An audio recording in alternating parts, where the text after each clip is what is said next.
Welcome to the Great British Pinball Podcast, and here are your hosts Scott Rundell and Neil McRae. Welcome everybody, Neil McRae here, and I'm joined by... Scott Rundell, how you doing? I'm doing well, mate. This is episode 6. I can't believe it's episode 6, but episode 6 of the Great British Pinball Podcast. And I have to say, Scott, compared to the last month, it's been a bit quieter. Yeah, maybe for you. Well, in some ways, and in other ways, no. But yeah, just, there was a lot of, I guess, around Pinball Expo, there was a lot of madness. I've actually only managed to fly once in the last month, which was to see my mum, but she's all right. But yeah, just it's kind of weird that you get these kind of bubbles of stuff happening, and then it feels like it's gone all quiet again, and people start, it's almost like there's like a passion to start rumors that, unless there's a new rumor. Reinvigorate the circle for the, what do they call it? For the sawmill. Yeah, exactly. It's kind of weird. And there's been a few crazy rumors. Maybe we'll talk about them a bit later on. But yeah, so look, what have I been doing? So I got Venom. And it's pretty good, I have to say. And the game, I've got more and more fond of the game now that I've had it here. Yeah. I've had a few people around; they really like it as well. How are you finding the fast lock? Brilliant! I really like it. There's something about this game. Like Attack from Mars, like Medieval Madness, and of course it is a Brian Eddy game, right? Sure. But there is a just one more game. I need to have one more game. And I found myself, I was traveling Monday and Tuesday, found myself coming back and from travels and wanting to play it. Which is great. I think, I don't know, the thing I don't get is, Scott, there's a lot of hate for this game, and I just don't understand it. It's probably down to maybe the fan layout, people thinking it's more of the same, and it does look a bit empty in the middle. Yeah, and look, I get why people might think that, but from my point of view, the thing about a fan layout is you get a lot of shots from it. Sure. But let me tell you, the fan layout doesn't make it any easier. Well, no, I watched you play it and I was like, God, if you're bricking shots and going straight down the drain, I have not got a chance in hell. Because the thing with a fan layout is it's kind of brought it, it's like an even fan. So the fan kind of just, you got the play field and the shots. Sure. And if you brick, you're bouncing off a post or a switch and you're dead. And it takes a bit of a while to think about that. But my sense is that this is a great game. I do think people who aren't as good as pinball will love it. And even those that are good at pinball, I think will love it as well. The music, that's because of the code update, like the RPG elements, or? Yeah, I'll be honest with you, I kind of ignore the RPG elements. I mean, I'm level, 41 or something now. But I haven't really figured out how that plays into the game too much. And I don't really get that into it. One of the guys that was round was playing it, and they got up to level 14 after about, 10 or 11 games. So I haven't really figured out what that means, what it does. Is it that big a deal? Actually, Dwight said when you said to everyone when you update the code, please reset your characters. Oh, okay. Because I think he wants people to play, obviously from the start in terms of,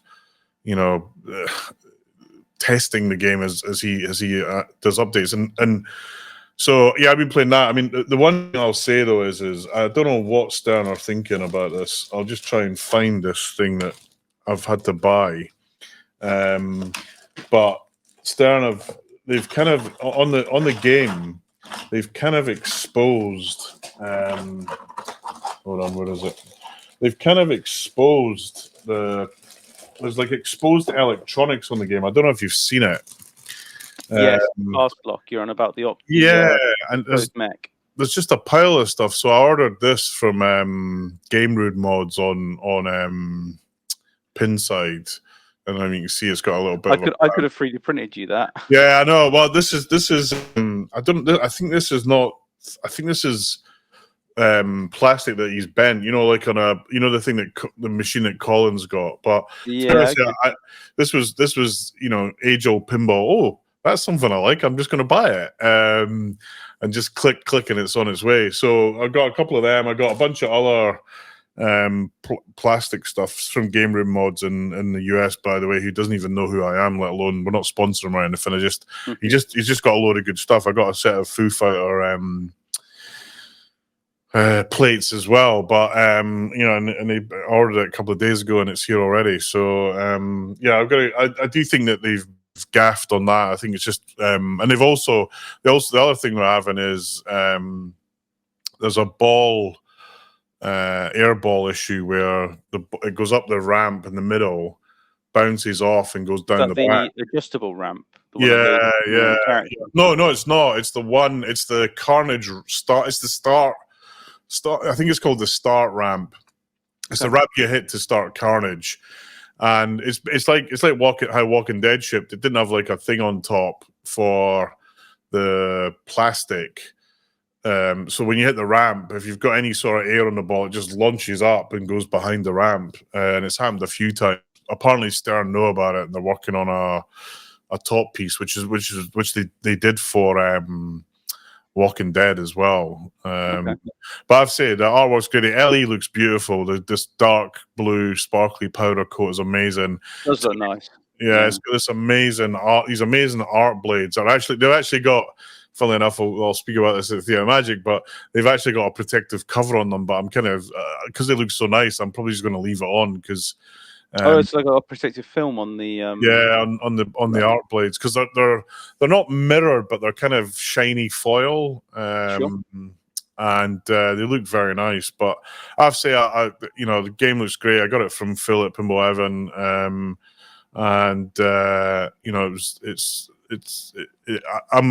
I was a bit in two minds about it, but I'm glad I've got it. It meant I had to have a shuffle around here, in the old arcade. So you must be out of space now, right? Out of space now. A Mandalorian I've loaned to a mate. X-Men's in the shed, and I got another game called Stars. It's an old Stern game. It arrived here at the house. I just want to test it before I take it to the club. But I got it, imported it from France for next to nothing compared to what people are charging from the US, which is quite good. And yeah, so other new stuff. That's really it. I think a couple of bits and pieces from Marco to fix some of the game things that got broke during the UK Open. Just a few bits and pieces that I've ordered. But yeah, not a huge amount of spend. I'm really looking forward to a Foo Fighters topper for probably $2,000. I was going to say it's a good topic. We didn't actually think about that. With Black Knight topper. Oh yes, the Black Knight topper. Let's just cover that. So and this was what I was kind of referring to earlier on. People, people kind of coming out with almost inventing rumors. So because someone's got a hold of Black Knight toppers, the rumor is Stern are going to make more Black Knights, and I'm like, I just can't imagine them doing that. It was such a shit seller for them. Yeah, it did tank. I just think, really, it feels challenging to me that they're gonna sort that out. But who knows? I can't see them doing it. But interestingly, on a couple of on Pinside and on Stern, the Stern Pinball enthusiast group on Facebook, there was a lot of love for the game, which is great to see. I love it. I've got it. I had it. I had a premium, and I do miss it. I think like it had some of the best music and animations and callouts in any modern game. I think the upper playfield was probably a missed opportunity. I think that could have been better. But otherwise, to be honest, I quite like the whole boss mechanics. That you had to fight. Yeah, and I like the code. It was risk reward code, which I tend to like. You got to go for the shots. The upper playfield, I do agree with you. I think that was built to a budget, and it's at least with the latest code. It was pretty. It was actually okay, not too bad. Yeah. But with the kind of, I don't know. There was a lot of people moaning about the premium, the shots at the top being really easy. The shots at the top being really easy, and the shots, and that kind of taken away from the game, basically. Yeah, I think like one thing I thought was a bit weird. It had the ball save, the Magna save, and they stuck that on the extra action button on the apron. And obviously, every other game, even Rick and Morty, which is fairly recent, has a ball save feature. That's still a button that's next to your right flipper. I think logically they should have added another button there. It probably wouldn't have been too much hassle for them to have routed an extra hole and added the button there. Yeah, I mean, I couldn't agree more. And actually they ended up doing it for Munster, so and that's sold almost as well as Black Knight. So I think that was down to bad code, though, right? Because it's had lots of code updates recently, and a lot of people actually say it's quite good now. Yeah. Maybe you disagree. Yeah, I just think it's. I'll be honest with you. I just think the whole game, every part of it's terrible. I like the theme. I used to watch. The little mini playfield was quite cute. Yeah, it just feels a bit kind of Fisher Price to me. But yeah, I mean, I think if you're a novice player, again, it's another one of those games that bodes well for novice players. But to me, it felt like a remake of Monster Bash done really badly. The game format's similar, the shots are kind of similar, some of the rules are kind of similar, but the thing that killed it for me were those big bar targets. I just thought they looked absolutely terrible, basically. So I know you can talk about drop targets for a little bit, but like I find that the mechs are quite cumbersome building out drop target mechs. You look at what goes into making a drop target mech, you can see why modern pinball machines just don't have them, because they take up a lot of space and there's a lot of bill of materials involved. Which you look at like Turtles, for instance, they do that long bar, don't they? For the sort of bash target, if you want to call it a large stand-up target, if anything else. I love drop targets, but I can see why they cut them out. Yeah, I mean, this is where we're going to speak a little bit about Cactus Canyon. This is where they've redesigned the drop targets on Cactus Canyon 3 times now. Yeah, so the one advantage of our games not having arrived yet is that we've got the latest build. So I like the latest revision of it. So they rebuilt. So I mean, and actually, I think I mentioned this before, but if you go on the Texas Pinball website or YouTube and look for Texas Pinball, Butch does this amazing, I mean, an unbelievably great presentation on all the things they had to fix. And drop targets was one of the big ones. And they've redesigned them twice. They redesigned them initially for the launch of the game, and then they redesigned them again after there was a few niggles with them. So, I'd much, in some ways, I'm glad that we haven't got the game, because we got, all these, by the time we've got them, all these little fixes that are required. Hopefully we don't have to then get parts sent to us in the mail. Exactly, which in most cases never arrive. But no, I'm kind of pleased about that. But yeah, I mean, this Black Knight topper, I've only seen one guy who's got them. I haven't seen anyone else who's got them or who's getting them. Okay. And he put them on the website, and everyone's like, "Oh, why are they doing more of those toppers?" Because they're not selling the game. It kind of does feel weird. And then it was, maybe if they're going to remake the game, and then that kind of snowballed into, it's coming out. I was like, no, it's not. It's not coming out. Be serious, right? I still think it's their best topper. Oh, by a mile. Although I have to say I kind of like the Bond topper as well. It's different. and they've now kind of on Bond. They've now kind of started to really code it well. So, Okay. yeah, I mean, the only thing that's interesting about the Bond, the Black Knight topper, is the places that have got it listed. It's now the price of it's $1,500. I paid $400 for mine. No, it's a big increase. It's mad, basically. So Can't really defend inflation there, can you? When that's that just I've said many times. Many times people say cash grab for Stern, and I feel I kind of challenge it. I know you do. This time it's hard even for me to defend that increase. That as an increase. It just seems insane. It's the world we've gone into, though, isn't it? Toppers have really taken off in popularity, I'd say. Well, I think it's partly people didn't have any during lockdown. People had money; they couldn't go on holiday. They couldn't go out, so they had money. They wanted to buy shit. Yep. And I think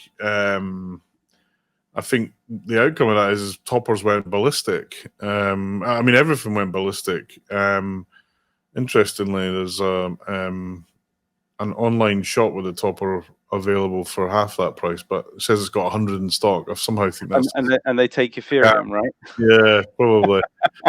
Quitdeal.com. I don't think so. I mean, it's I don't know. It just feels weird. So actually, no. So actually, I just found another website. This is Great American Pinball, who are usually on the ball on this stuff. Stern has re-released the Black Knight Sword of Rage topper. These toppers will start to ship in the next week or so.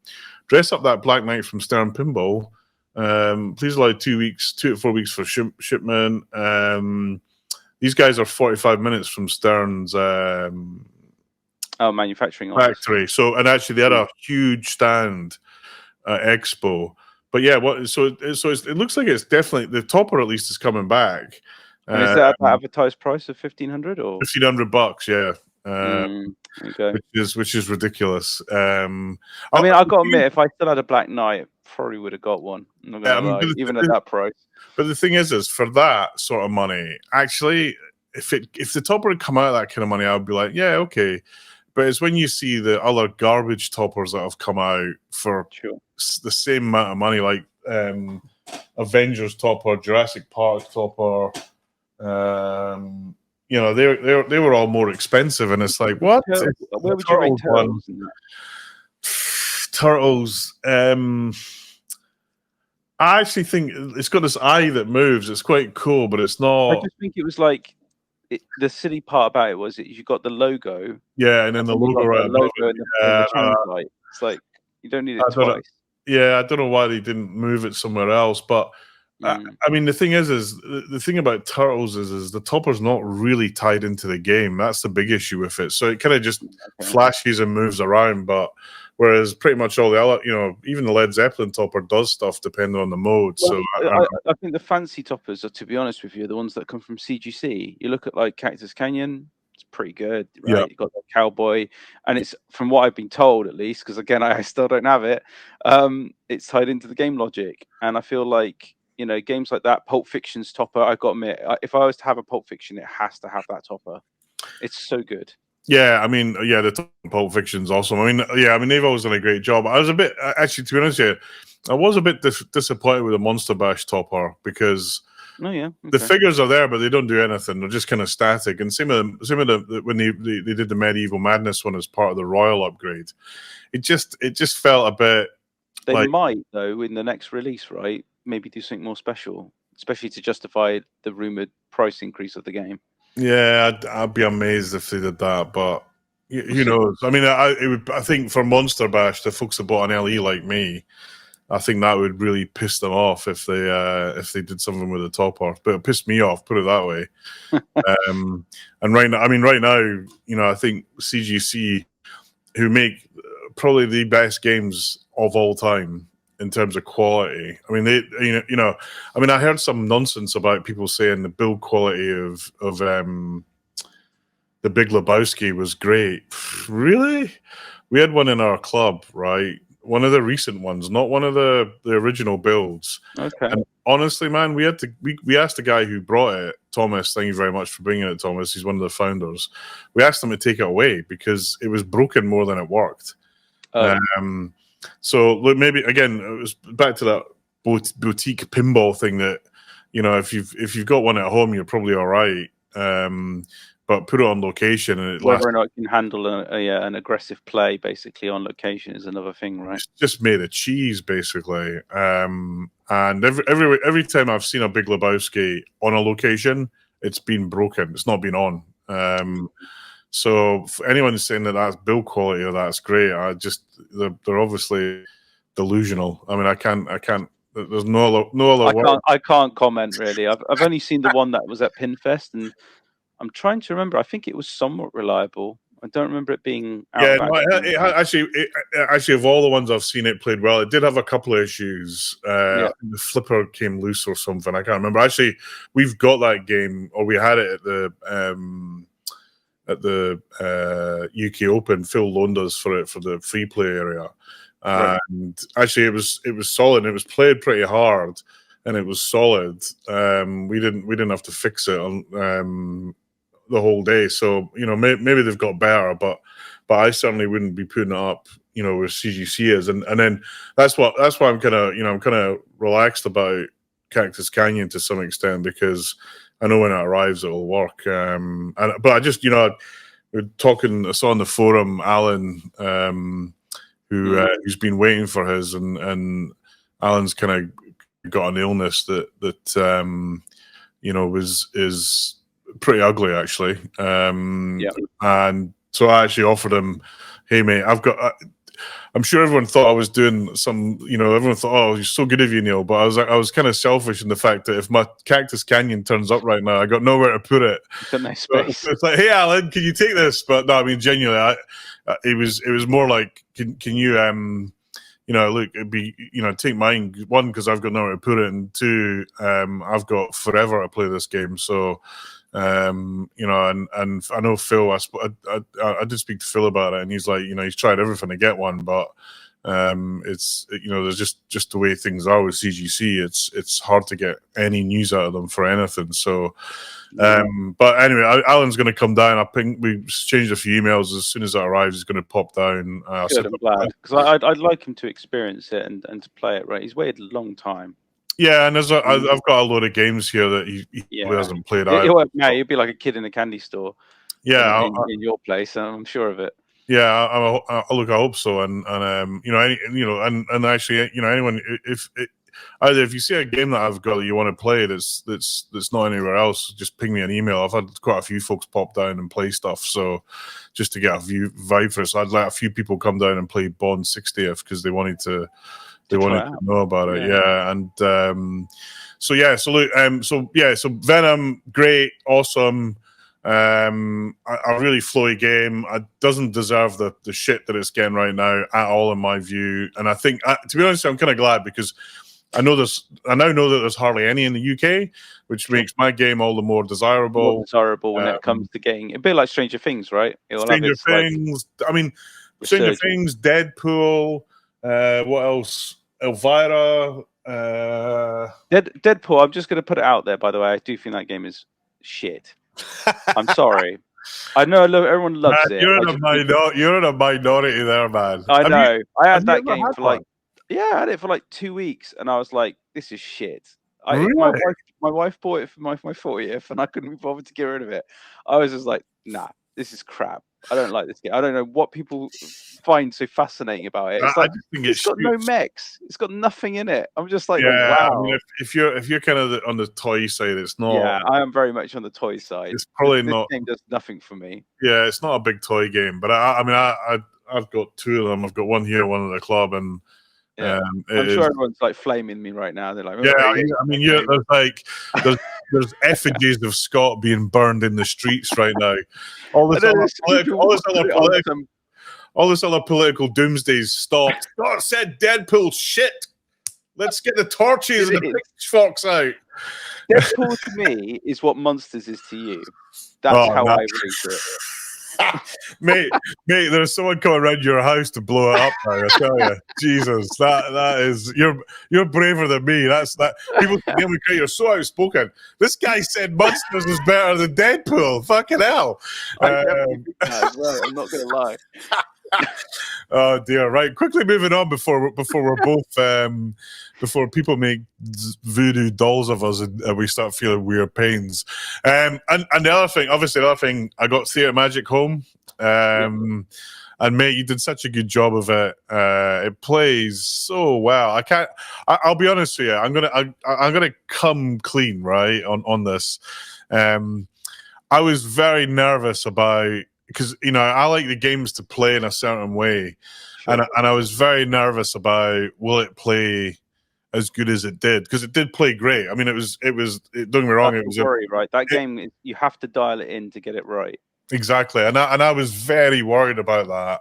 But honestly, mate, I kind of expected to have to tweak it a lot. Apart from the fact that the flippers were loose and everyone's giving me some crap about that. They're going, your flipper alignment's off. I think what happened is I probably just didn't tighten them enough. Yeah, that's it. That's all it is, mate. I think when I brought it home, because it was in your house, it was perfect, right? Yeah. So I think they just aren't tight enough. But I haven't got around to fixing that. But I will. I might actually post more pictures on Facebook to kind of freak out Dave the Train and his OCD. He caught me out. We'll talk about it in a moment. Actually, I suppose we can talk about Twilight Zone now. It kind of pushes onto that neatly. But I went to go pick up a Twilight Zone just weekend gone by. Yeah. And as I'm there, David Vi, who you might know as the avatar name on the Dave forum, the Train, as I like to call him. Yeah, David Bowery. He just shows up out of the blue, and I'm like, "What are you doing here?" And he's like, "Oh, I've come to help put some games together to help them, to sell them." Because basically, the story had gone.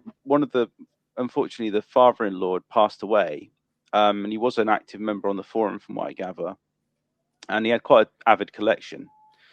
And basically, so the son-in-law, who was the person who's selling it, so his name's Ian. He'd obviously put the feelers out in the forum saying, "I've got all these games, but I don't know what to do with them. I want to keep maybe one or two of them, but some of them aren't working because, unfortunately, the father-in-law, he basically got to a position, I think, where he didn't really plan for it, but he was working on games. They were in some disassembled states." And unfortunately passed away, and then the games were left in a disassembled state. So yeah, David, out of his own goodwill, just shows up randomly on the doorstep while I'm there to pick up one of the games, and he's there fixing them. Oh, that's cool. Yeah, I say, that's one thing I suppose you can definitely count on the forum. There's a lot of generosity. Oh yeah, massively, mate. I mean, there's look, and I think there's more givers than takers. Which is always a good balance. I've been on a few forums where it pivots to takers all the time, and then it's just like, why am I here? But yeah, I think it's just one thing to say, right? Think about in this world. Think about what happens to your collection after you've gone. Because it isn't, if something happened to me, and I'm saying this, I'm recording this publicly, so if I get hit by a bus tomorrow, which all of the North Pinball crew will be celebrating, but if that happens, Scott, Matt, Vince, Brad, and there's someone else I was thinking of. You guys are in charge of helping my wife sell all my pinball machines. I've said that to my wife. I've got I don't know about you. It's a bit morbid, but I'm going to briefly cover this. I do have a book that I've given my wife because I don't know about you. She just lets me handle everything, bills, the lot, right? So there's all in there. And along with that, I've got a contact list to say, when I die, these are the people you need to speak to get valuations from. Yeah, I mean, it's sad because there will be people who try it on, right? Which is kind of ridiculous. But just do think about it. I mean, I got so many games that probably my wife will how many games has he bought? Yeah, because it'd be the first she really understands the scale of it, and then probably 14 people are emailing her. Neil said. But it is something just to think about. Well, more so because there's some big, some folks have got some really cool games that aren't there's not that many of them, or Sure. the rare, or frankly, the family money. It's a crazy thing to say, but yeah, I don't know about you, but my immediate family just think I've lost the plot. They don't get it. They're just like, you could be having so much money and you just spend it on lights and boxes. It doesn't mean anything to them. They think one game is the same as another. Why have 10, let alone one? Yeah, I mean, I get it as well, and they're it's kind of weird. They kind of come in and like, oh, this is cool, and then they go away. They don't actually play them. Yeah, there's a few. My granddaughter hates pinball, okay. which is a bit frustrating. So she's a video gamer, so I'm always playing for with her. But yeah, it's a weird thing. But there is one thing though. I'm putting it on video that. My medieval madness is promised. It's actually in my will. Wow. It's it's kind of a long story, but Tim, who runs Pinball Live streaming, he does the stream for Pinfest. Really good guy. He's always like, these remakes are never going to last as long as the originals, and blah, blah, blah. And I'm like, right. So Tim, I am leaving you my medieval madness when I kick the bucket. It is yours, on the condition that you keep it and you play it, and then you say a prayer saying, Neil, you were right. This game lasted a lot longer than I expected. And it is, I kid you not, my wife thought I was mental, but it is written in my will that he gets that game. Good for you, man. That is definitely you have to come and collect it, though. Definitely putting your, how can I put it? What's the word? The thing I'm putting? Put your money on it. Put you know what I mean? Exactly, money where my mouth is. Exactly. Money where your mouth is. That's what I'm looking for. Well, I get frustrated when people kind of just, make a kind of a ballsy statement about something without actually understanding it. And look, don't get me wrong, there's certain ways that things were made in the past that might have been like clear coats because you're able to use chemicals you can't use today. Sure. And they were always going to be better. But modern electronics today, if they're done properly, man, they piss all over the ancient stuff. I can tell you for a fact. So in my last job, we had I don't know, 90s era telephony switches, right? That literally, if I was to pull up one of the cards out and show it to you, Scott, it looks so much similar to the electronics on a pinball machine. And actually, it was kind of funny because I was able to repair a few parts because it was just capacitors that kept blowing. I was like, oh, it's easy. I can just replace the capacitors. Like, not multi-layered PCBs here, single layer. That's it. Yeah, and everyone looks at me like I'm some sort of electronics genius. I'm like, this is simple shit. And the company I work for now, we make like high-end routers, like with kind of 20 level PCBs that would blow your mind.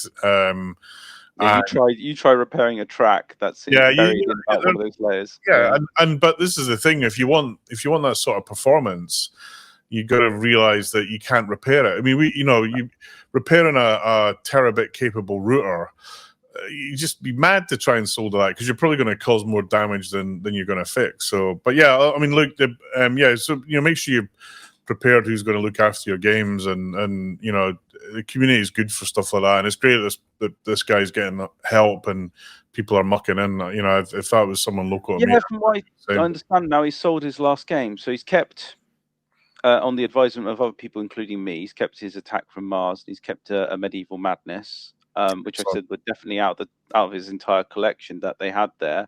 Yeah, the classics. He'll do well at keeping those. And then, from what I understand, even the Star Trek, which was the last one there, because I was all right myself to pick it up, but I was like, it was between that and the Twilight Zone, and I decided, even though I know you're not a fan of the game, I decided to thump up the extra cash to get that. So you picked the wrong one. I always wanted. I said to you, like, when I first started out with pinball, I am late to the show with all of this, and I do want to experience even the games that I would say are held No, in yeah. high regard by others, but maybe not so much by most, let's say, or something like that. And Twilight Zone's one of them. So I mean, Twilight Zone's got a huge following. yeah, it's like having a It's family, not. isn't it? I mean, it's not a terrible game. It's like everything. It gets a lot of hype, and it's Sure. a tough game to keep running. Yeah, it looks and it. you know, I mean, so Star Trek actually. In fact, I've never found a Star Trek. It's rare when you find a Star Trek where everything works. But both are good games. I tend to like the flow of Star Trek more than the kind of Twilight. So it feels a bit stop start for me sometimes. But no, Luke, you'll love it, and it is.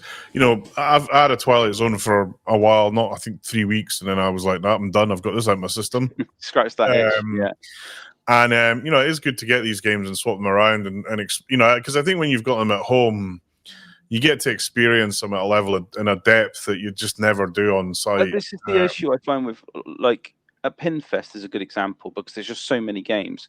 You can't experience the sound and you can't really get into the game because there's sometimes just the pressure of somebody hanging around your shoulder going, I want you to die. So I say die, but you know what I mean? Fail on your shots. So you They're can like- basically get their They're shot. like, lose the ball, and Yeah. you can kind of feel their eyes on the back of your shoulders, burning in like laser beams. But Exactly. yeah, well, look, and what's the plan for it then?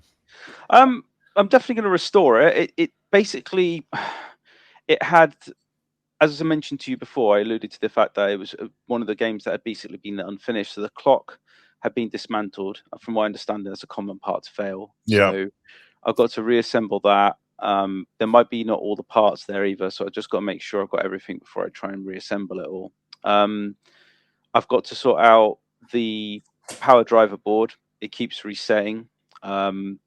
It's had a new MPU board fitted, so I don't think it's anything to do with the MPU. I think it's dropping 5 volts, and I think it's just resetting. So, got to basically recap, probably address, maybe even the bridge rectifiers. I'll do some checking on it. So there's that stuff to do. Cabinet, it's got some wear on it, and it's funny, right? Because I was speaking, I mentioned to you, David was there, so he's there with me, and he's like, "Oh, this is fine. It's in mint condition." Da, da, da, da. I look at it and I go, nah, it's not. We have very different ideas of what's mint. Like, Yep. to me, the decals are faded. It's got that typical Twilight Zone fade. The sun hit it, and it's more white than yellow and orange these days. And it's got chunks missing out of it from the usual knocks and bashes that you'll get from people moving it across location, addresses, whatever. So I like, for me at least, just like I did with your Twilight Zone, with your Fear of Magic, I like it to look tidy. Yeah. To me, I don't care that it's reproduction decals. I want it to look clean. Yep. And that to me is more important than keeping originality. I think where there's sensible to go, like, hey, look, if the game's like my Star Trek Premium and it's somewhat in great condition, don't touch it. If there's only a small mark on it, absolutely, I'm with you on that. But when it's got faded decals and chunks missing out of it, it's like that. I want it to look good. It needs to look nice.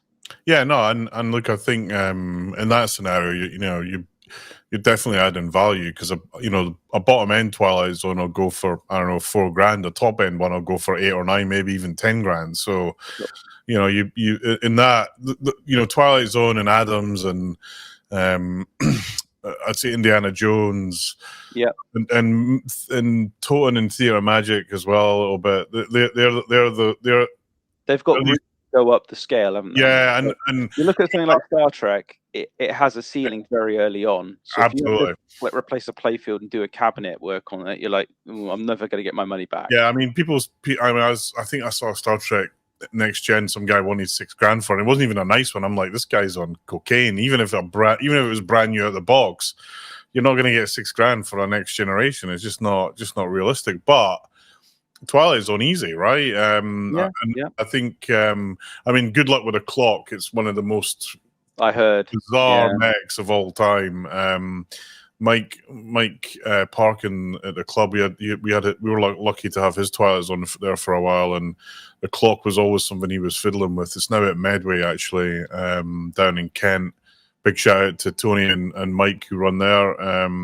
Great place with some different games. And they've also got Thunderbirds. So knock yourself out. What though?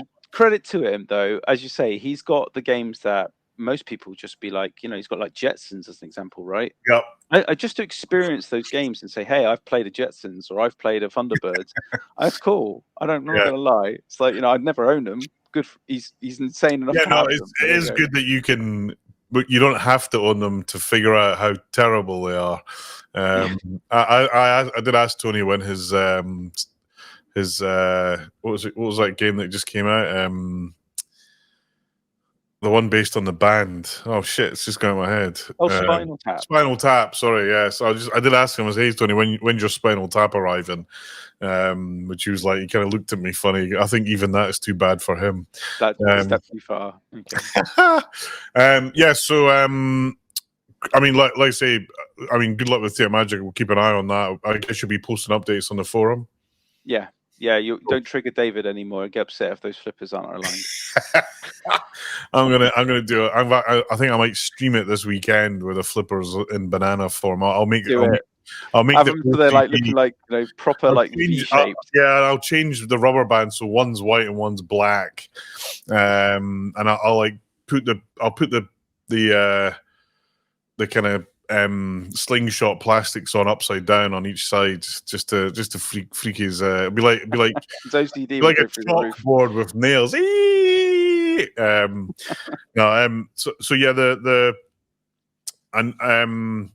So it brings me on to the next thing. Actually, I was gonna mention this.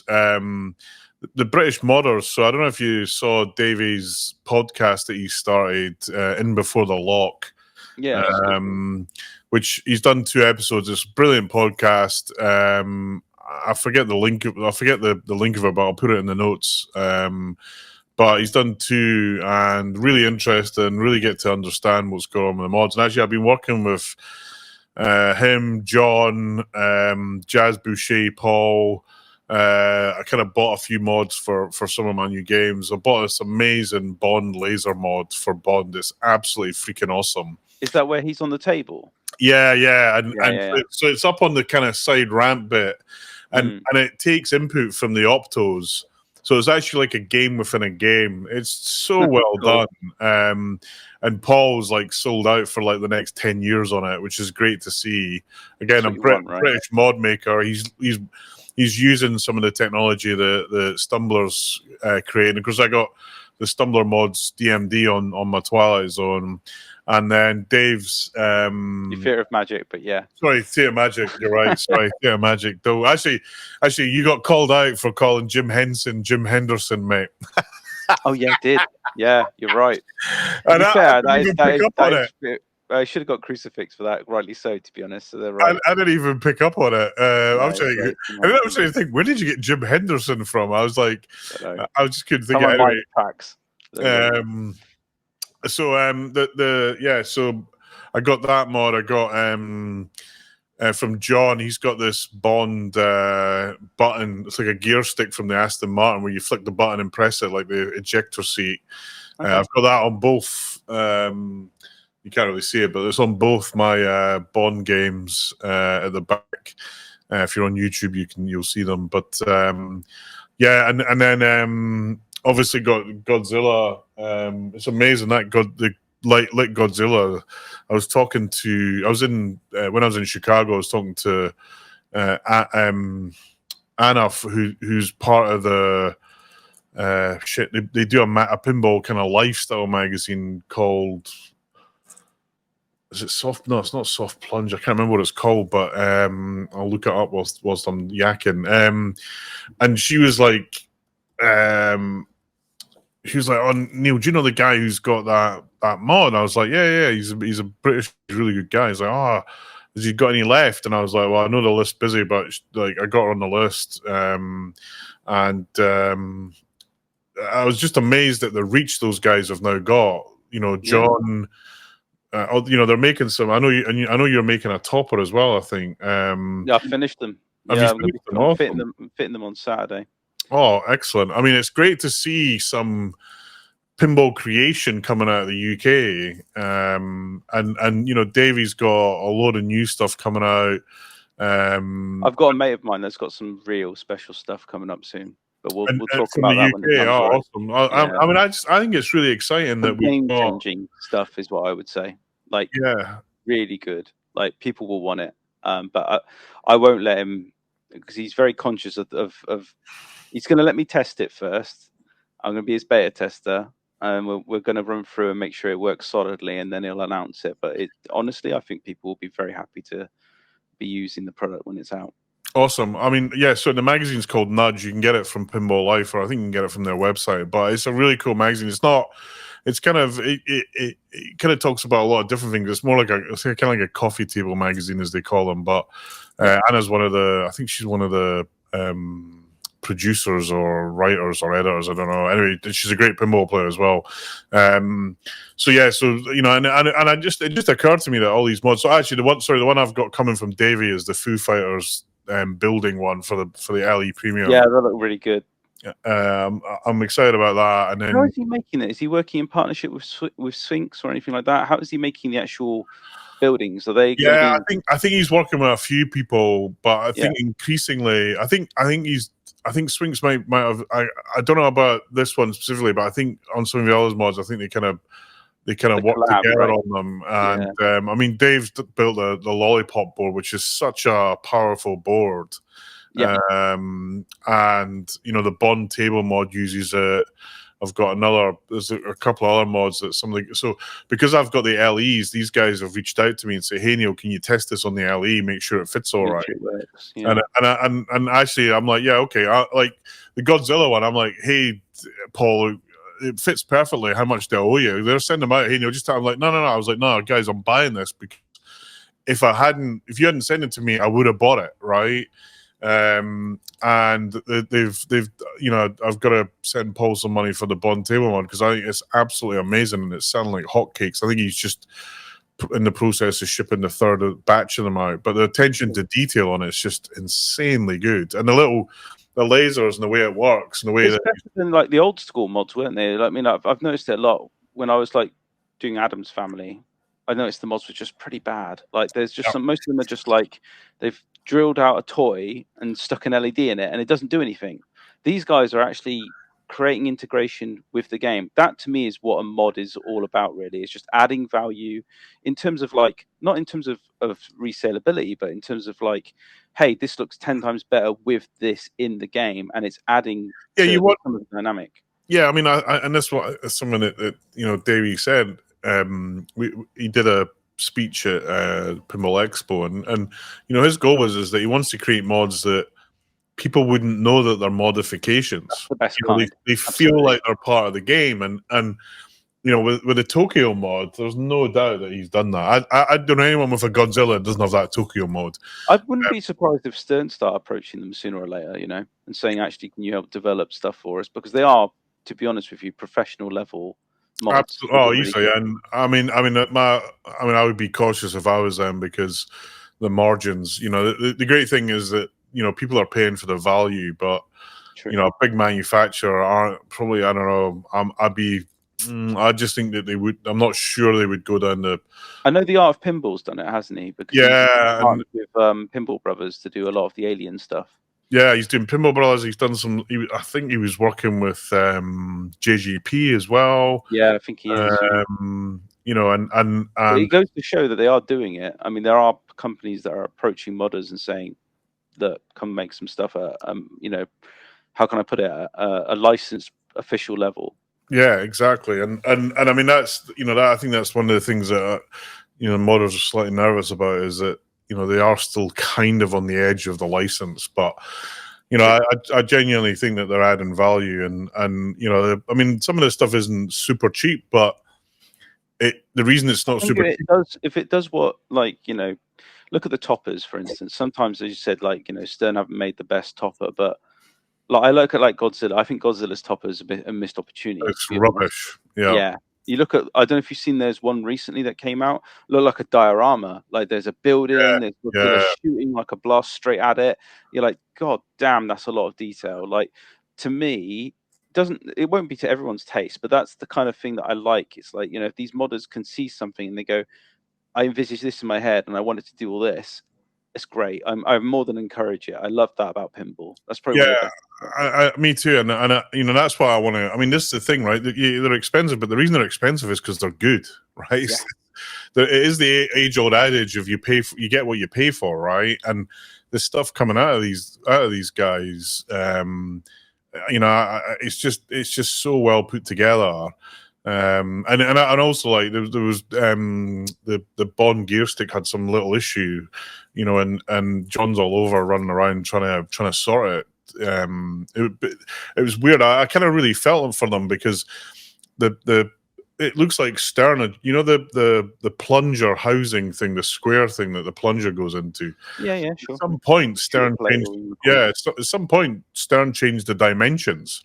They did. Yeah, and they didn't pick up on it. So the test ones fitted everything, but then when the real ones came out for the game, the dimensions were different. None of them fitted, and I really felt for them because how do you prescribe for that? It's just difficult. But no, my hat's off to them all. They're great guys, and they're doing some really cool stuff and really adding value. Like I say, I'm not a big. I maybe put one or two things on or stuff that's cool. Like Stranger Things, I've got a little arcade game in it. I've got the quilt with the lights on it. I don't. Sure. I've never watched the TV show, but it looked cool. Now, see, you give me all that crap for not watching Spinal Tap, but you haven't watched the series of Stranger Things. I watched in my defense, I watched the first 2 episodes and thought, this is an awful load of old shit, and I just couldn't watch it anymore. Season 2 is garbage. Yeah. But season 1 and season 3, yeah, pretty good. So my wife really get into it. She really liked it, but I just could not get into it. It was just I will get that game back one day, even though I stupidly let an LE go by for next to nothing. I give that to Ant. He owes me one, and he knows it. I might have another go at watching it on the basis of I gave you homework. If you have any 80s nostalgia, it will appeal, because it references so many different things. I mean, there's even a part where some of the kids start singing Never Ending Story. It's crazy. Like, and you remember that, right? God, I'm trying to forget. I love that. It was okay, actually. It was okay. I like the music in it was good for a change. Yeah. I think, like, to be honest with you, I mean, there's that scene, right, with the horse. When that horse dies, you're like, God damn, you'd never get away with filming that these days, because it's not CG. They're sticking a horse in mud. The horse is probably thinking, what the hell's going on? It's very well done. That scene alone is. And then you see at the end of it, no animals were harmed. Yeah, right. Yeah. Maybe not physically, but that horse was traumatized, I'm sure of it. All right, let's move on. We couldn't do a podcast without mentioning the Stern app calamity. Yes. Well, it's a misstep. You might say calamity. Mate, it's so basic. I wanted to cry. I mean, look, I love I'm an online guy, right? My whole life I've been connecting shit to the internet and building the internet, right? So, that's why I've got Scorbit. As soon as the Scorbit guys came out, I was like, I'm having 20 of them. I'm getting all my games online, right? Because everyone else in my house is online, right? Much driving my wife nuts, but even the kettle, you can boil the kettle remotely and just make sure there's water in it. No, look, and when Stern announced that they were, so this was actually when your favorite game Deadpool came out. They announced that they were. Just after it came out, they announced that they were going to do an online thing, right? Yeah. And I gave my business card to George and said, look, George, if you want any kind of... I've built this shit. I built a lot of stuff like this. And also security-wise, I said, look, if you need any help, give me a shout. And for those guys, I'd do it for nothing, right? Because it's a passion thing, right? Consultation sort of thing. Yeah, but you want it to be successful. I want this stuff, online. There's a lot of naysayers about, why are you putting pinball machines online? And they come out with all sorts of doomsday about, well, they're spying on me. I was like, wait a minute.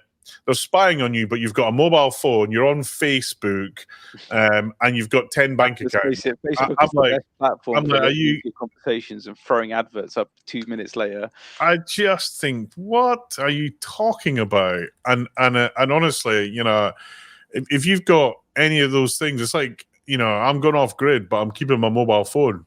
you're not going off grid, then, dude. You know, and then but they cocked up on this. And actually, there's two things they kind of. I wouldn't say they cocked up on, but obviously they had. I mean, one great thing is they put a big code release out for like 20 plus games. Sure. Which couldn't have been easy. No, I mean that I have to say, doing the release engineering for that, holy moly, that would have been tough. But I will say, I mean, and I think I mentioned this in a live podcast, but I did have a bit of a nag at Stern and say, man, God, why are these games rebooting all the time? Because at the UK Open, we had quite a few games rebooting, and you know, I got some feedback. Look, Neil, we know about it, we're working on it, and actually, how is your Foo Fighters? And I was like, Foo Fighters was pretty solid. So yeah, so we kind of done some work on that, and it's going to get out to the rest of the game. So I believe that a lot of these kind of stability fixes are in all this code that they've just pushed out, or at least maybe not every single game, but a lot of them will have had it, right?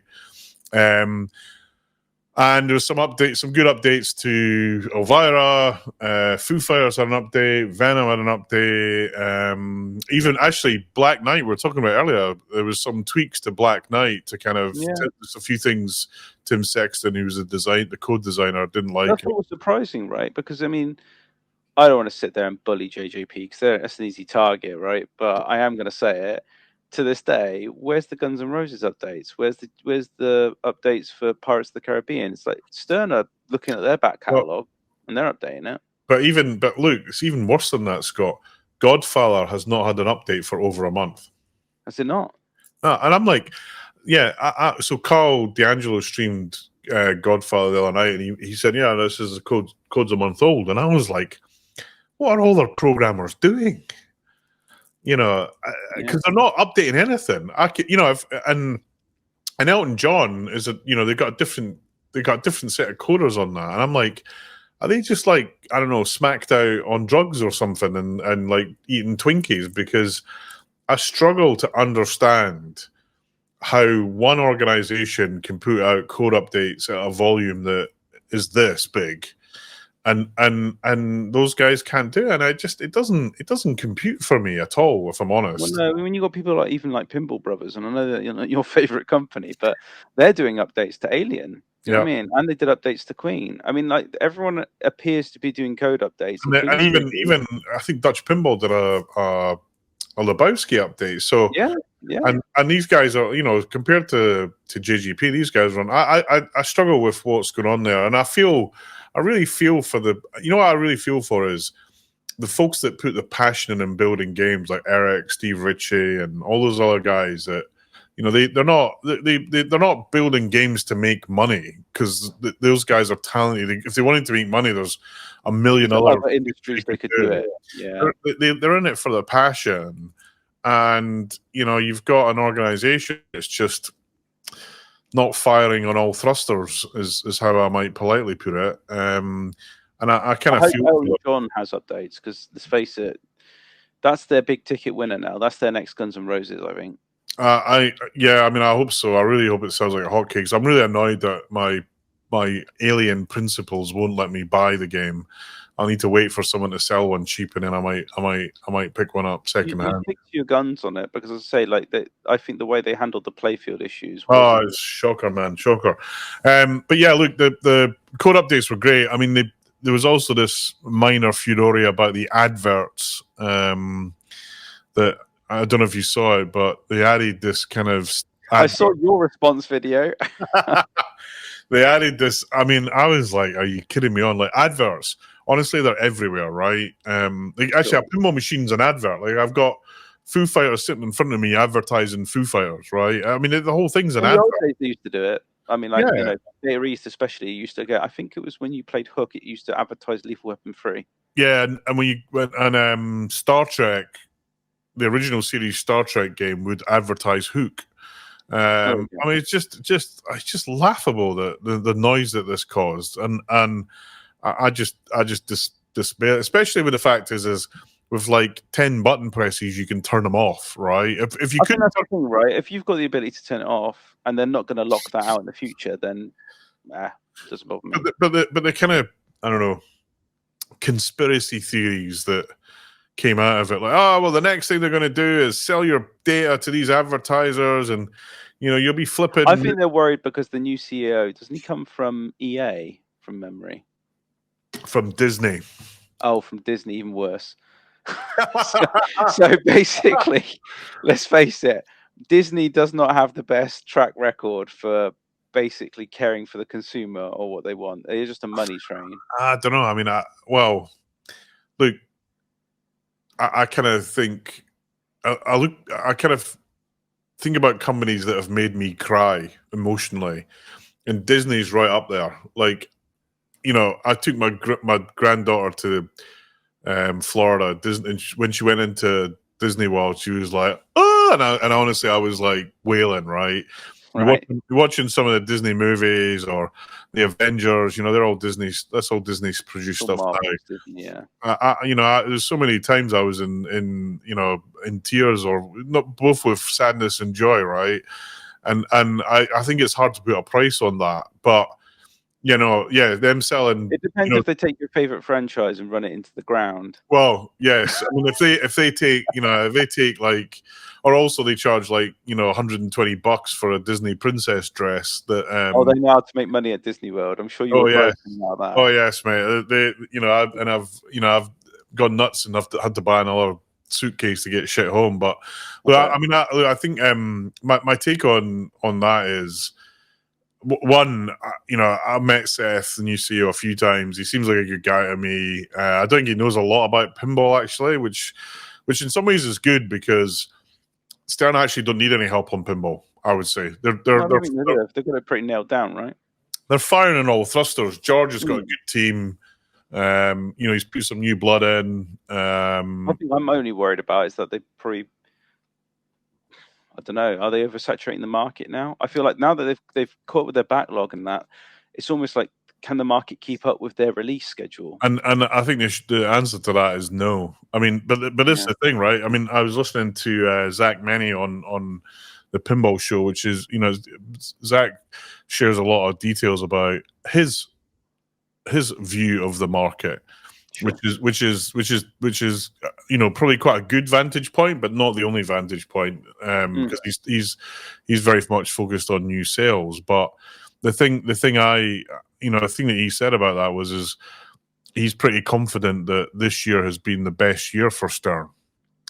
This year has, yeah. He said he thinks it's actually been better than last year, and that's with only releasing 2 games, right? Was it Venom and what was the other game? Oh, Rush. I mean, Rush was a bit of a. Was it not Foo Fighters this year? Or was that last year then? Oh no, sorry, you're right. Foo Fighters. You're right. It wasn't Rush. It was Foo Fighters and Venom. You're right. Yeah. Sorry. And they've both been Foo Fighters, I think, a good seller for Stern. Venom, yeah, I'd say so. Venom less so. But when they go back to 3 games a year, what happens then? I don't think we need it with the amount of pins we've got from other companies now. There's just so much. I mean, I don't want to say we're spoiled for choice, but we're getting to a point where money is finite. I know. Let's face it. There's people who are earning way more than you or I put together, but like I don't know. Is there so much money in the world for them to just keep buying every pin and space? Even you said time. I mean, I remember when we were talking about Pinfest where. I'd had Foo Fighters in the shed for a month and hadn't had time to play it. Yeah. It's time, it's money, it's space. I think Stern are going to say, if pinballs are selling, we want to sell ours more than anyone else's. And they've got they're the juggernaut. They've got the factory to do it now, right? Absolutely. And you kind of look at some of the smaller guys. If Elton John isn't a good seller, what does JGP do? I'm sure it will sell. I think people have not completely, but I think they've pushed aside the playfield issues now because we had Godfather and no one really talked about playfield issues there. So no, you're right. I think they're past them. I just think, Godfather was not a great pinball theme. Elton John, I mean, historically, he's been linked with pinball, but. Sure.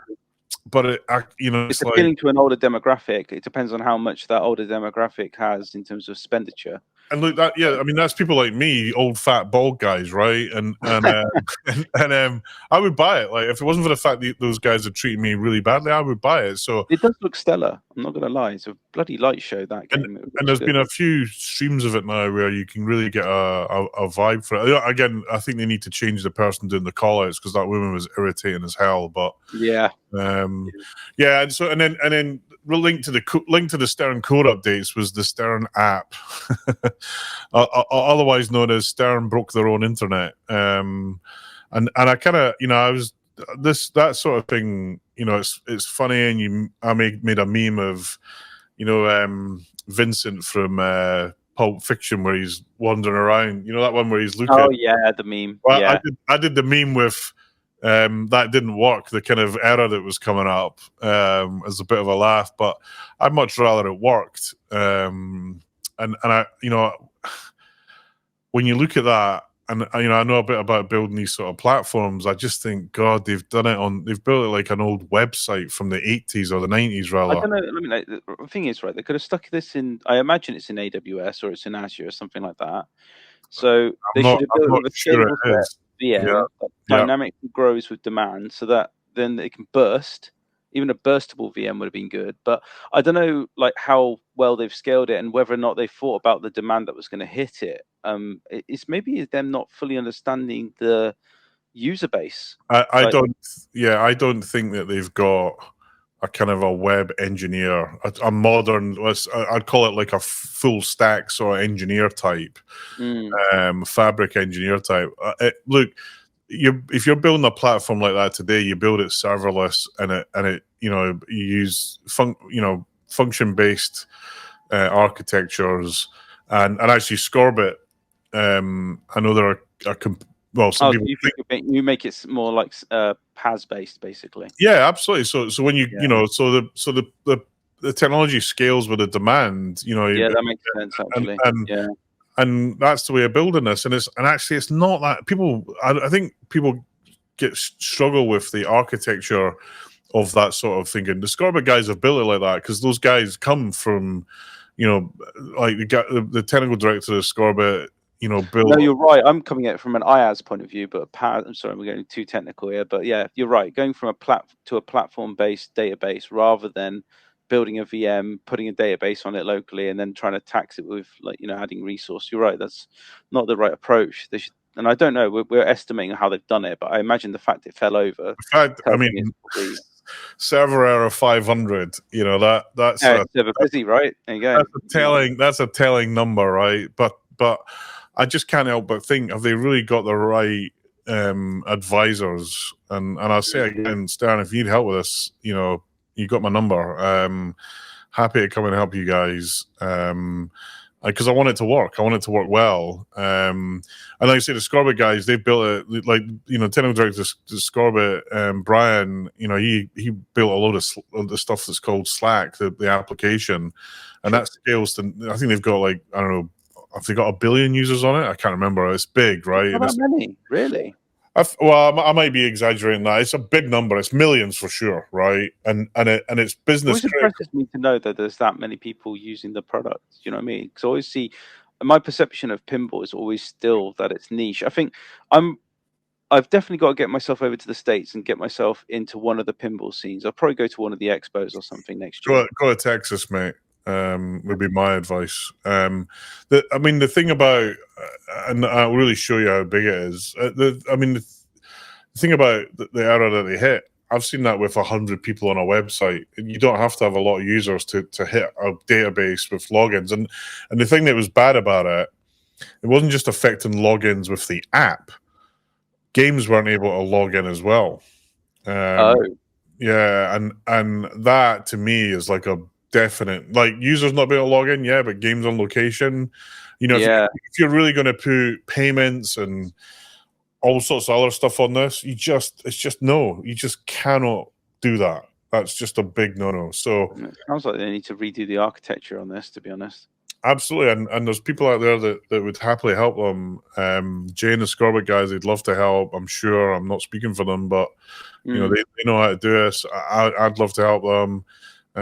It's not. I do see a lot of potential in it. I mean, I remember ages back when they were first demonstrating it, wasn't it? The ability then they do events where you could tie into the operator's location and say, right, if you did this many challenges, you got a chance to enter for a prize draw at the end of the evening to win a certain prize or whatever. It brings people on location, and not to mention, if you're looking for a specific game to play, a bit like Pinball Map, it will tie in and say, hey, there's a Stern Venom at X location. It's only 4 miles away from you or whatever. Yeah, but I mean, what I want to see is hey, if you hit 5 million on one ball, you get a free beer. Stuff like that. It's really gonna, Yeah, exactly. It just ties the operator's location together with. Yeah, it just does a bit of value add. I mean, I think actually with Venom, I think they've Dwight's done a lot to kind of add online capability with the XP stuff. Again, I haven't figured out how it works. I will do, but I think that's quite interesting. But yeah, I mean, look, it's the app's now working now, but it's a bit disappointing because it's basically the website and an app wrapper, which I kind of predicted it would be that, and it is. So I was a bit disappointed. As I say, it's early doors. Let's see what happens. That's first generation of the app. The launch wasn't great. No. Hopefully they learn lessons and. Well, I mean, in some ways, I remember there was I remember I was talking to. I'm trying to think who it was.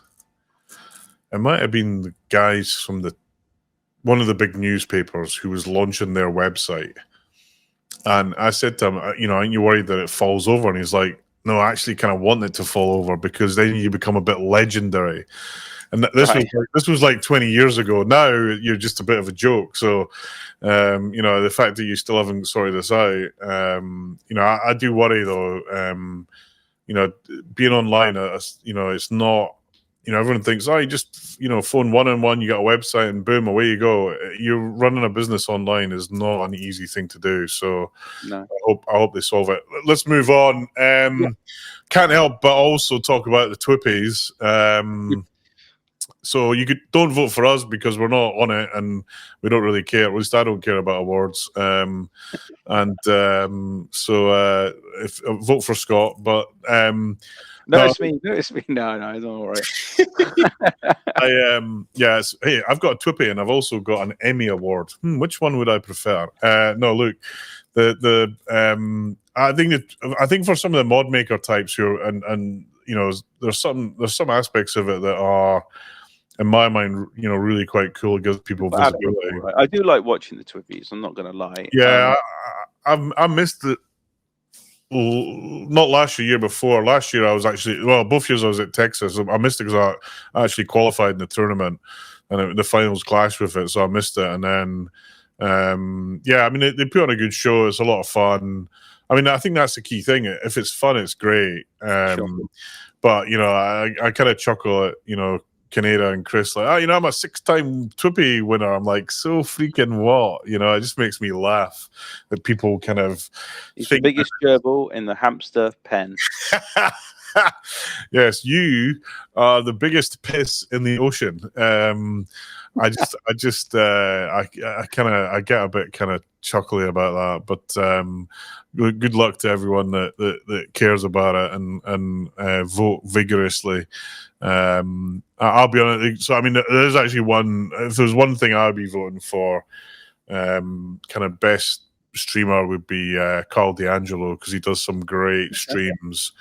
And actually, the podcast that I'd be voting for. I mean, I like Chris's podcast, but since he put it behind a paywall, it's not for me. But I can understand why he does it, because he does put a lot of effort into it. And from the ones he's put up for free, I can see they're quite short and concise, and some people will like that, right? I think there's he's definitely plugged. He's definitely plugged into a lot of the community and gets to know about things ahead of time. So if you want to, if the rumor mill is what keeps you alive at night, then he's a guy to be plugged into.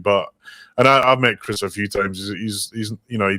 His persona's worse than him. But I do think sometimes you do need to draw the difference between personas and real people, because if you want to be entertaining, then building a persona is kind of crucial to it. So and then I'd also vote for the guys at Triple Drain, who do a really good podcast. I've watched theirs more than a few times. It's a lot of fun, and they got three characters that kind of that kind of do a lot of kind of they kind of play off each other. The personalities work together. Yeah. And actually, Joel was here in the Domino Arcade, so you'll hear from Joel soon. And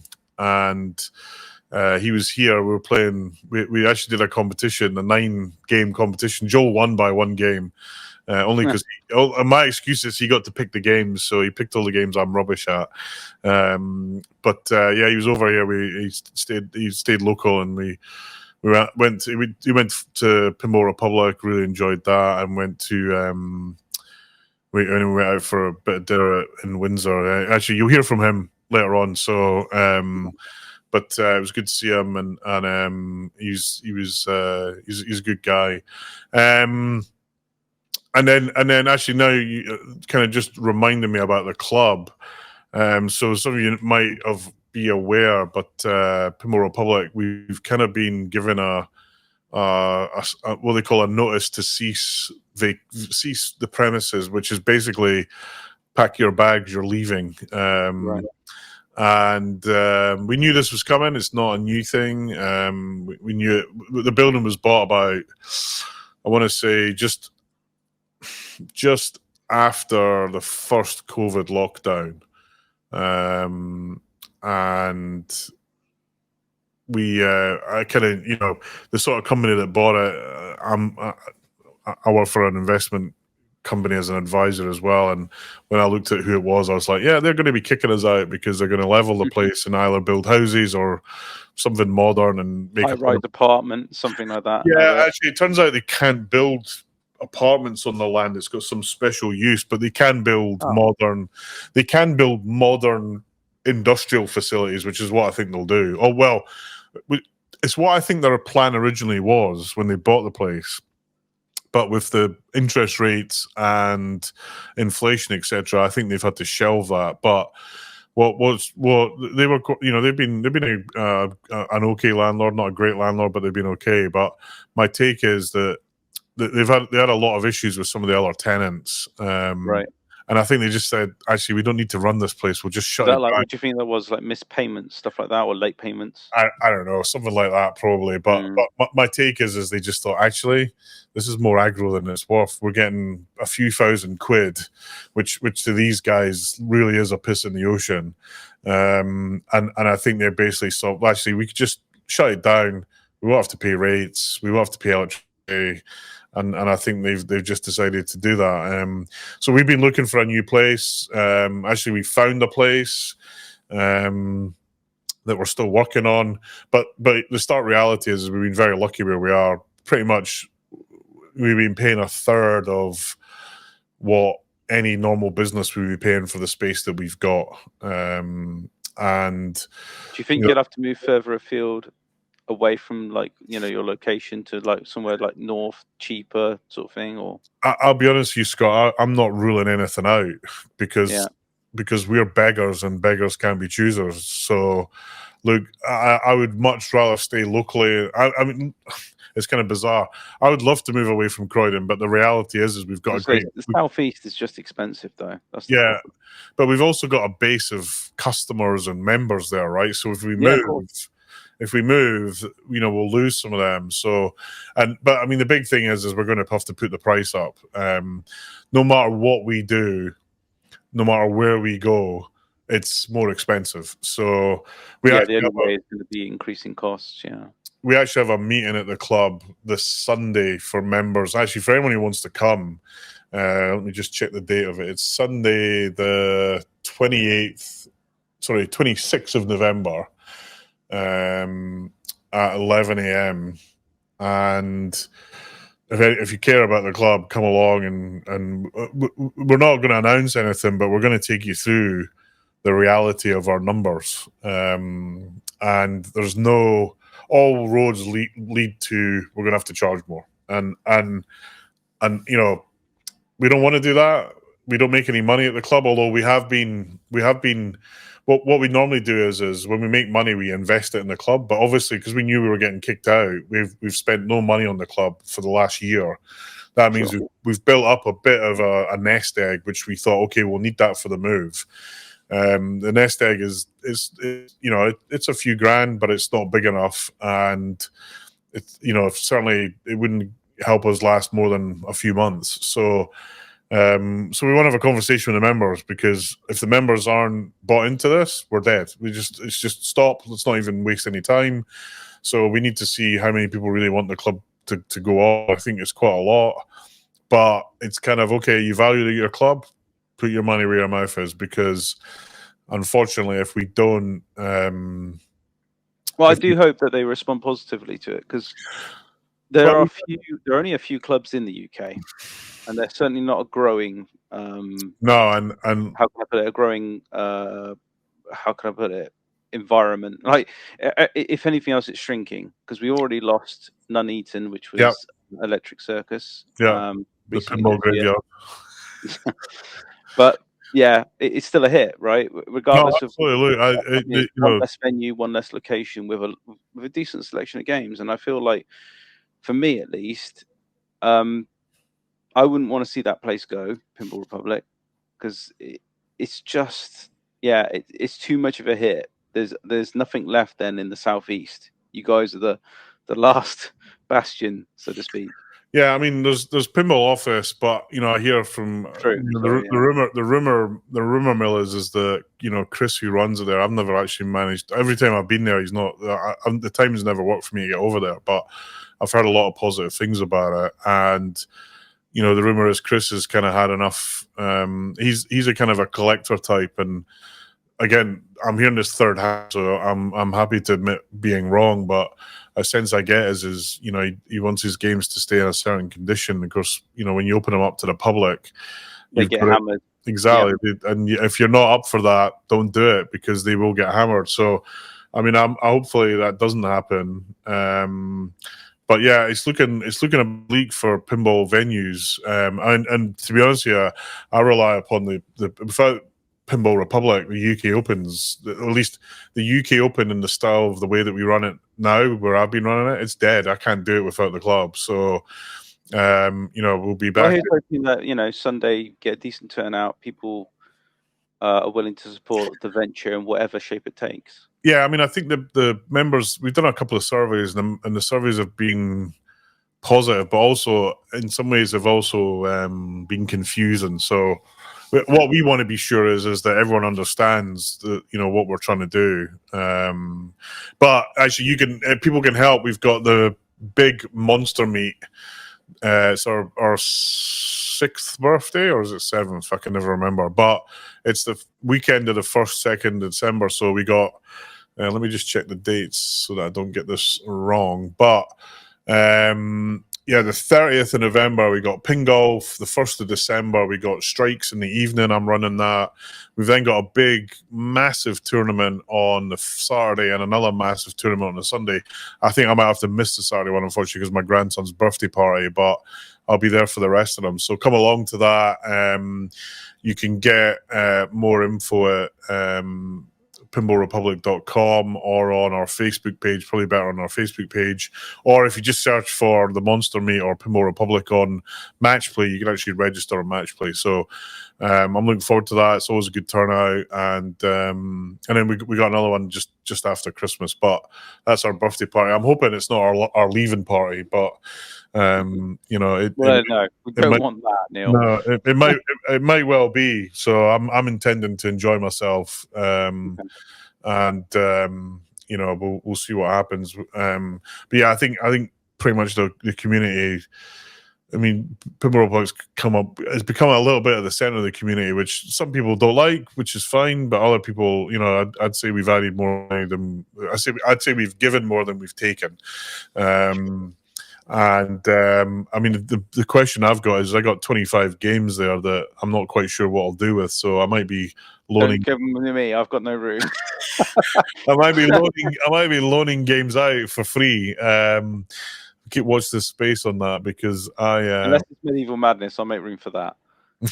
No, well, Matt might have space for it, but no, it's I'm hopeful. I'm still hopeful that we'll find another venue. As I say, we found one place that we're talking to, but the numbers are challenging, and We've got to be we got to find a way to be self-sufficient. I could chuck a Wasn't load. there anything announced in the new budget in the government? I think they were talking about like relaxing some business rates, weren't they? Oh, if they were, that might help us. But I'll take a look at that. But I mean, the club's got to be self-sufficient. I could stick 20 grand or 30 grand into easy and keep it running. But if I get hit by a bus, the club's dead. So, I don't mind doing that as a one-off. But there's no way I'm going to do it as a regular thing because it just isn't. It isn't workable. Basically, plus I'll start dictating how things should be done, which is never a good. So that's where the club is. I mean, the other thing I was going to mention. Oh, we had the draw for the Venom thing. Yes. So we actually asked a kind of a weird question. We asked what Brian Eddy's first game was. What we meant was what was Brian Eddy's first game as a designer, right? So some of you came out with Diner and other stuff, which he worked on those games. And apologies, we weren't specific enough. Really. However, we put everyone's name in the hat. We drew the names out, and actually, shit, I've just forgot the guy's name. Useful. I tell you, my brain when I at a certain time of night, like my brain just turns to jelly, and I can't remember anything. Actually, Brad won, and I've posted the Venom thing out to him today, and hopefully I asked him to take a photo of it and send us back. But it was actually signed by the main guys, the design team. So it was signed by by Dwight, signed by Brian Eddy, signed by Jeremy does sound, and also signed by Zombie Yeti, who did the artwork. So it was an LE flyer that we gave out. We're going to give another one away. This one, Galactic Tank Force. It's signed by the Dennis Nordman and the coder, who I can't remember his name. I think it's Zach something, but I can't honestly remember. But it's signed by both of them. I can't remember myself. No, I'll need to look it up. But look, this can be yours if you tell us the question. I'm going to make the question slightly more specific. What was the racing game that Dennis Nordman designed? That's all you have to answer. Dead easy question.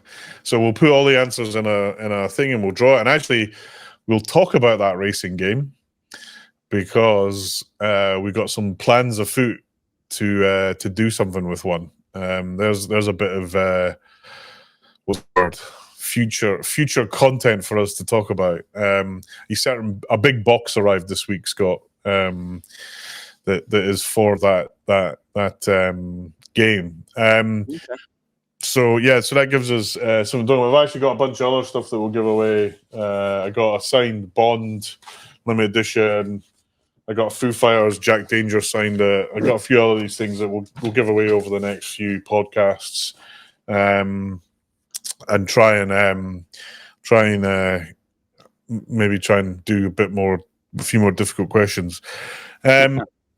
Conscious of time, we're coming up to almost 1.5 hours on the dot, and the only thing left to mention is the rumor mill. So other than the rumor mill of Black Knight being remade, the Topper's definitely being remade by the sounds of it. The game, I have to say, if that game gets remade, I think I'll come on the next podcast in a Hawaiian shirt. I gotta admit, it's a weird one to be revisiting. I don't know. Maybe there's more demand than we think there is for that game. But I've never seen anyone, at least in our area of the woods, say, "Hey, I really want a Black Knight." I mean, it's not. You don't see many wanted Black Knight posts. I have to say it feels like a stretch to me, considering how there are other games they could be re-releasing. Well, this is it. Do I make 500 Black Knights or do I make 500 Godzillas? For me, it's a no-brainer, right? Godzilla's still selling, right? It will. It's an absolute no-brainer. So that, by the way, I don't think is shit. What's that? No, I was going to say it's not like Deadpool. It's Yeah, that's no, actually the right game. I mean, when we were in the Stern Factory, they were making Deadpool. I mean, I can't. Deadpool must be normally the games are on the catalog for 3 years, but Deadpool must have been on there for like about 5 now. Been It's going since nuts. like 2018, I think, Yeah, 2019. I thought 2017 it was launched. No, I may be wrong. Was it 2018? 2018. Yeah, as earliest I can remember, it was 2018. Interesting. Okay. Still, that's a long time. Expo 2018 that they announced Stern Insider Connected. Then, well, they Did didn't they end call up it. They doing a didn't call it. Guardians run now? I can't remember. They're doing one. They're doing a pro run. There you go. Just What's before the end of Guardians run after? Christmas. Yes, and that's the last run of it apparently. Yeah, so I think they've moved the schedule around a little bit. They pushed some stuff out. What's not clear is when they're making the new game. So I still believe that Jaws will be announced just before Christmas. I was going to ask, when do you think that announcement's going to be? So I believe. So if I was a betting man, which I am on Grand National Day. There's a story on that. But if I was a betting man, I would bet that they announce it on Tuesday, the 19th of December. Okay, interesting. They'll do the usual 2-second teaser, and then on the Wednesday or the Thursday, they'll push out the full video. On the Friday, they might stream it, and then you might get a game if that's how it's worked out before, but you might pick up a pro kind of 28th of December if you're near Stern's factory and you go straight to the factory and get it. And then I think it'll be on. It'll be at CES, the Consumer Electronics Show in Las Vegas, the week of the 3rd, 4th, and 5th. Which actually I would normally be at that. I'd normally tend to go to it, except Indisc 2024 starts on the 4th of January. So I'm flying out to LA on the 2nd of January. And I'm running one of the support tournaments on Wednesday at Riverside Game Lab.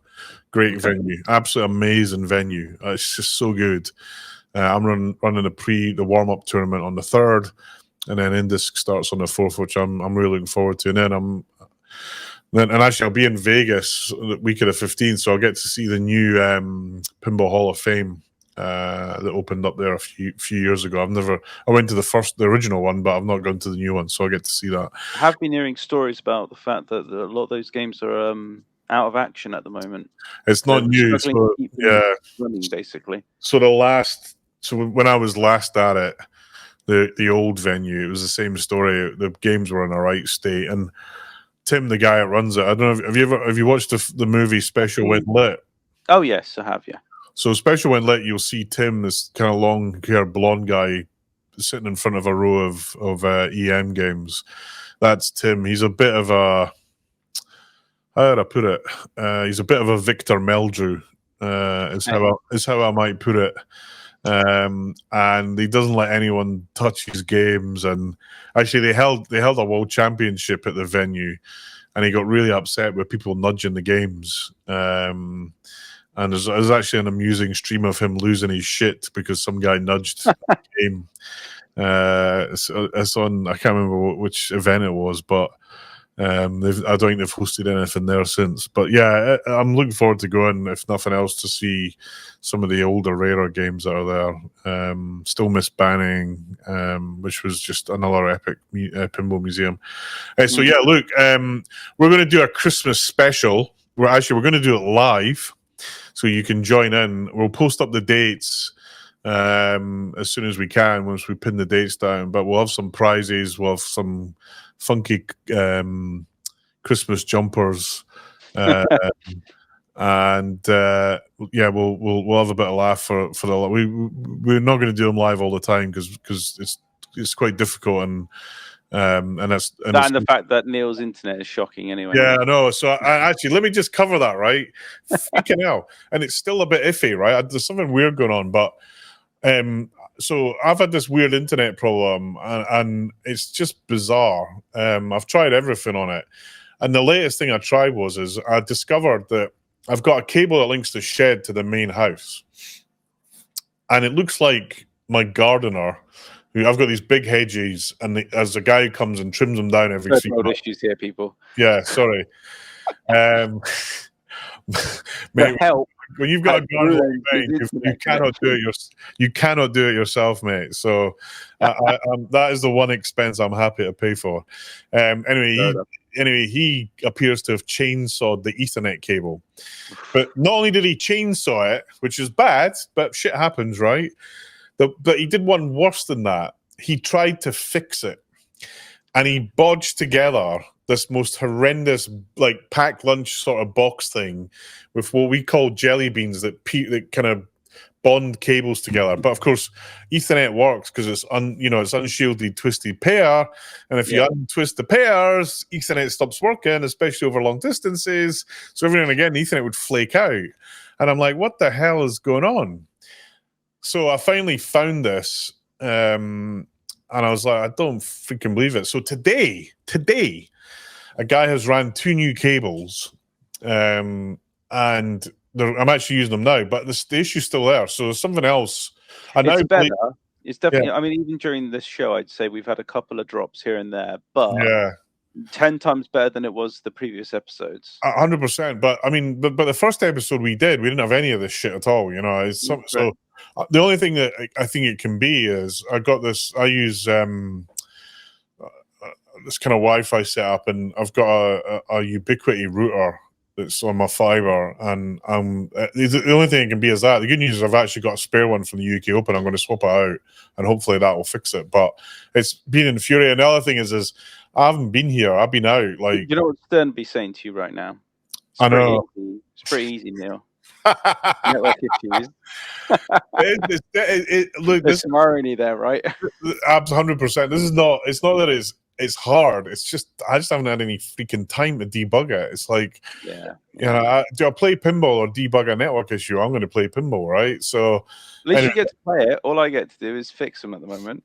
Yeah. Speaking of, I will say a quick update. My Cyberpunk.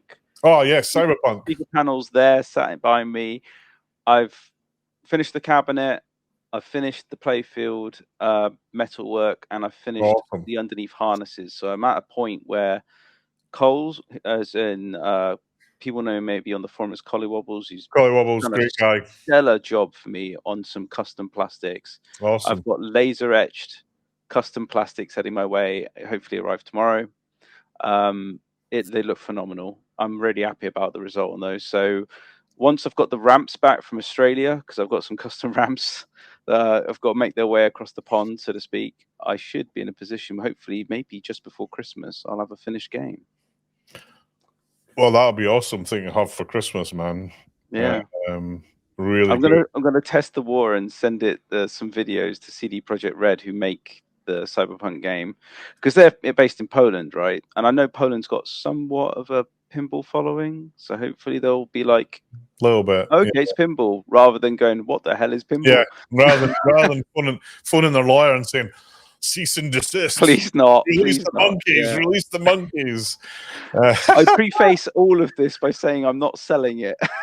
So I think you'll be fine assuming they understand what it is. But I mean, the thing I would love to see is get it over to one of the big shows. But I absolutely intend to. I mean, like, if you'll have it, I'll probably bring it to UK Open. Something. Yeah, absolutely, and take it to Pinfest. But it'd be great, like Pinball Expo and Texas have got this massive kind of homebrew section that would just be great to see it in that. But I wouldn't.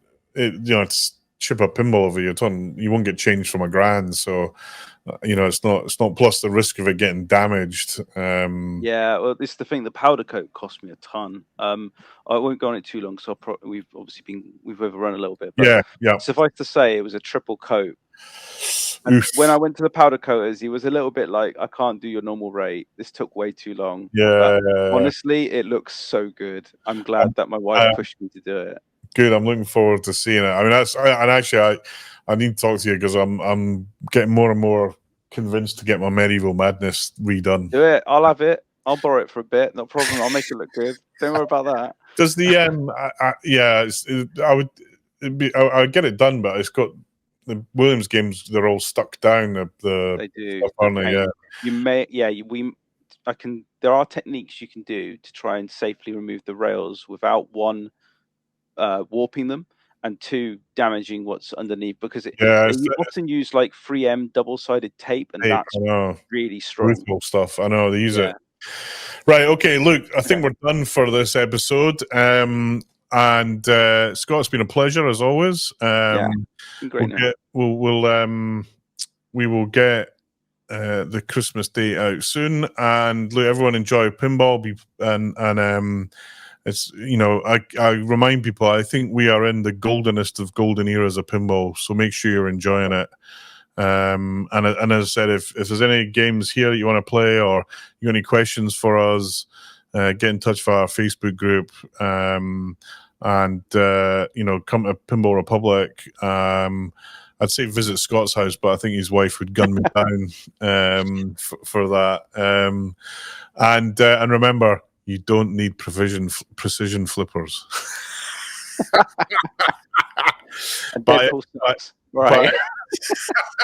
By every mod except provision flippers. No, okay. On that solemn note, we will bid you farewell, and we'll see you in December. Have a nice one. Goodbye from me. Goodbye from me. Goodbye.